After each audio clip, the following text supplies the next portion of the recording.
Before I wrap up, I want you to talk about what you think is going right with India at the moment. Its economics, its growth. What do you think is going wrong? What more would you like to say? I mean, the growth is amazing. As you know, in the last couple of years, the world economy has outperformed what everybody expected. One of those is clearly the US has outperformed. Number of factors for that, including the AI investment, but also I think global supply chains were much more resilient than the tariff story. Back to my tariff point, which is why you've noticed I said, don't think of it that way, think of it another way. Global supply chains turned out to be more resilient than people thought. And therefore, the US stock market, the US investment situation is actually pretty good. Now, China and India have also outperformed. India is clearly a market growing at 7.5% to 8%. I mean, honestly, nobody thought that 2 to 3 years ago. And that's pretty good in this environment. So China is doing a little under 5. Again, no one thought that would be possible in this environment. So these three kinds of large places have driven a lot of growth.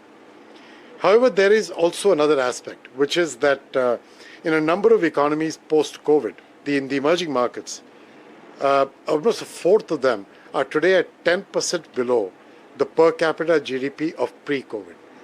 That, Rahul, is the two-speed issue that we've got to keep in mind, right? And I think that two-speed issue applies in a country as diverse as India. It also applies across parts of India, but India on the whole is in the right side of that, while other countries have bigger challenges there. So economic growth, to me, you guys are doing well. I think what you have to think about... You guys or we guys?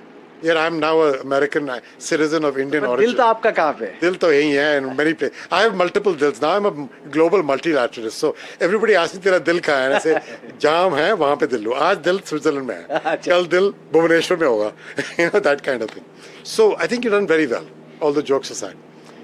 What do you think is not But I think what you can do more, and we've got a very interesting country partnership framework. The way we work with the country is called that. We've got a new one being drawn up with the help of the Finance Ministry and with the PM's active involvement. I'm going to try and discuss it with him when I'm in Delhi. Hopefully we can get it out of our board by then. And there are three main focus areas. Rural prosperity, because I think it's really important to not rely on urbanization as the only engine of economic growth.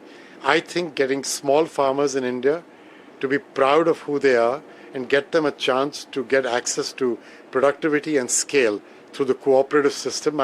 People made a lot of my statement when I launched our agri-tech effort of the success of Anand and Amul. I grew up in that era. Sure. I saw Amul transform India from a desperately milk-short country to one of the largest milk producers in the world. I saw in that the power of working together in a good way, in a commercial way, not in a monopolistic way. And I think there is a story there, which is the same story I saw in UP with Yogi Ji and in other such places. I'm going to see it in Bhubaneswar when I'm there in a few days. It is a story not just of one or two places. I think that getting rural prosperity right is another big injection of growth for India. The second one is what is going on in the urban areas can be done even better. Better urban planning, as you know, cleaner air, water, municipal financing. These are all good things. I was meeting with the Chief Minister of Maharashtra here. I told him Maharashtra is gifted with 4 or 5 cities that are actually profitable enterprises in their own right. Mumbai, obviously, everybody knows. But Nagpur, Chinchwad, these are all Nasik. So is there something that we could do, which our expertise in municipal financing, to enable these municipalities to access bond markets, reduce reliance on public money, increase reliance on private money, and drive a multiple change in the way these cities can grow for the future? Then the state can put its resources on those cities that are not as well off as these 4 or 5. So you kind of divert your attention in that form.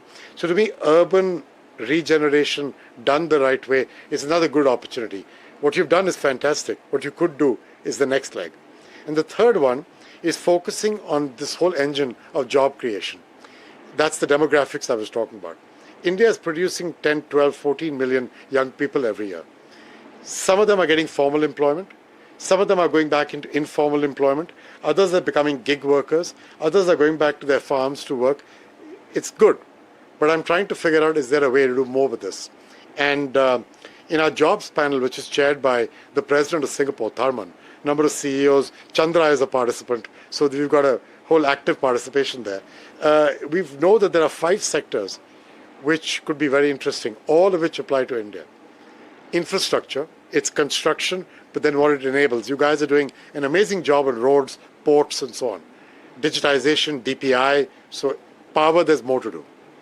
Second, human infrastructure, so healthcare, primary healthcare, again, something you're focused on. There's much more to be done there still. India is a very large country. Delivering primary healthcare in a country of that size, with that kind of dispersal of population, is tough.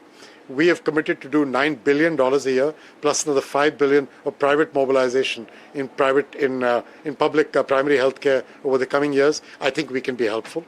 Third is tourism. India has done work on tourism, but India's share of global tourism is paltry compared to India's amazing opportunity. खाना चाहिए वहाँ है, history चाहिए वहाँ है, science चाहिए वहाँ है, कलर चाहिए वहाँ है, लोग और मस्ती चाहिए वहाँ है, बीचेस चाहिए वहाँ है, माउंटेन्स चाहिए वहाँ है. You tell me what you don't have. And so the question is, can we be even more ambitious about tourism in the coming 30 years than the past 20 years? Huge job generator. In fact, tourism is the single largest multiplier effect of jobs created to dollars invested in any industry. And then the fourth item is agri-tech for small farmers, back to rural prosperity. I already gave you the examples there. And the fifth is value-added manufacturing, where India has made progress on certain types of high-tech, certain types of middle-tech, low-tech. But I think, as you know, the PM's ambition is much bigger. And I think he's right. He should be more ambitious. There is a real opportunity there.